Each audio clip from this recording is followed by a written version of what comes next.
The year is 1997. If you walked into a high-end bar back then, the vodka world was pretty predictable. It was a category dominated by Russian and Polish giants who sold one thing: heritage. Everyone believed the best vodka had to come from the frozen East, places with centuries of history and traditional recipes. But then, seemingly out of nowhere, a tall frosted bottle appeared on the top shelf. The label said, "Product of France." Within just 5 years, this French newcomer became the #1 luxury spirit in America. It cost double what its competitors charged, and it eventually sold for over $2 billion. But here's the crazy part. The company didn't even own a single distillery. This is the story of the billion-dollar vodka lie. It's a masterclass in how we decide what feels premium, and it's going to change how you think about every luxury brand you see. To understand how Grey Goose pulled off the ultimate hustle, we have to meet the man behind the curtain, Sidney Frank.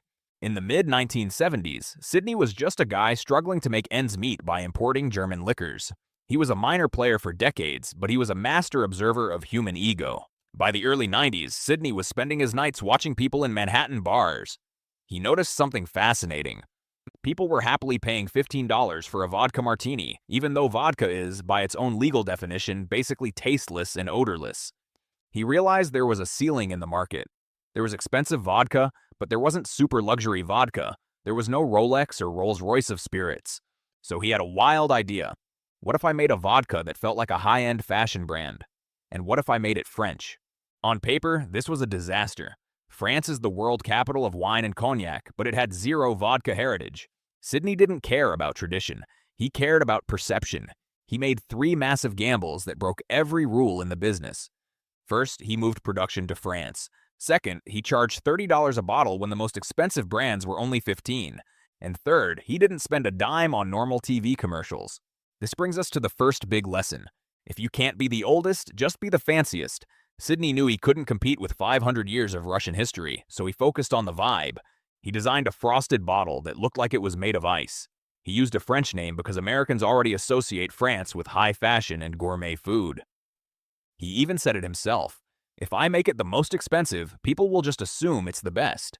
He was betting on a psychological phenomenon called the Veblen effect, where people actually want a product more because the price is high, as it signals their own status to the world. But a cool bottle only works if the cool people are drinking it. Sidney didn't try to sell to the masses. He went after the elite. He launched a seating strategy that was decades ahead of its time. He didn't want the bottle in every bar. He wanted it in the exclusive ones. VIP sections in Miami and New York. First-class airline lounges. Celebrity-frequented restaurants. This leads to a move that was pure physical genius, the top shelf trick.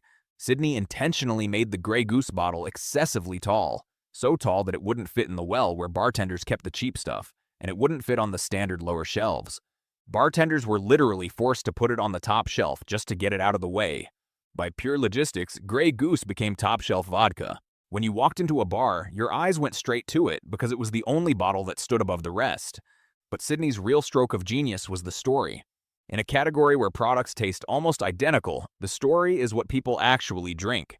While other brands fought over how many times they filtered their vodka through charcoal, Grey Goose took a different path. They claimed their vodka was made from the finest soft winter wheat and filtered through champagne limestone. Think about the psychology here. If a brand tells you they filtered their vodka 500 times, they are accidentally telling you their ingredients were harsh and needed a lot of cleaning. Grey Goose did the opposite. They celebrated minimal processing. The story was that their ingredients were so perfect they barely had to touch them. The data shows the truth. In a famous blind taste test, Grey Goose actually ranked 8th out of 12 premium vodkas.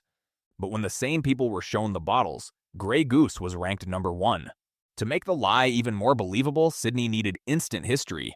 In 1998, he entered Grey Goose into the Beverage Testing Institute competition. It won World's Best Tasting Vodka. He didn't care if the judges were right. He just wanted the headline. He put that award on every menu, every ad, and every bottle. He borrowed credibility to compress 50 years of brand building into just 5. He turned a $3 million investment into a business with an 80% profit margin, nearly triple the industry average. By the early 2000s, Grey Goose had transcended being just a spirit. It became a cultural phenomenon. It was mentioned in over 300 popular hip-hop songs by 2006. Rappers and celebrities weren't even being paid to talk about it. They used Grey Goose because it made them look successful. The brand became a cultural shorthand for, "I've made it." Sidney Frank created this brand in 1997 and sold it to Bacardi for $2.3 billion in 2004. That is a 7-year journey from a concept to billions. He proved that Grey Goose wasn't actually better liquid, it was just better marketing. He even admitted the brand was designed specifically for Americans. He knew we'd fall in love with the idea of French luxury, even if the French themselves didn't even drink vodka. So what can we actually learn from the Grey Goose hustle? Here are 5 simple lessons that apply to any brand. Don't just be better, be different. Price is a signal. Choose your neighborhood wisely. Borrow your credibility. Design for the environment. Sidney Frank once said, "We didn't sell vodka. We sold the feeling of quality and status. That's worth far more than what's actually in the bottle." The next time you're at a bar and you see that tall frosted bottle sitting high above the others, remember this. You're not just looking at a drink. You're looking at a monument to human psychology. You're looking at a product that forced its way to the top by understanding exactly what we want to believe about ourselves. If you found value in this breakdown of the billion-dollar vodka lie, subscribe to the channel and let me know in the comments what brand you'd like me to analyze next. Until then, remember this.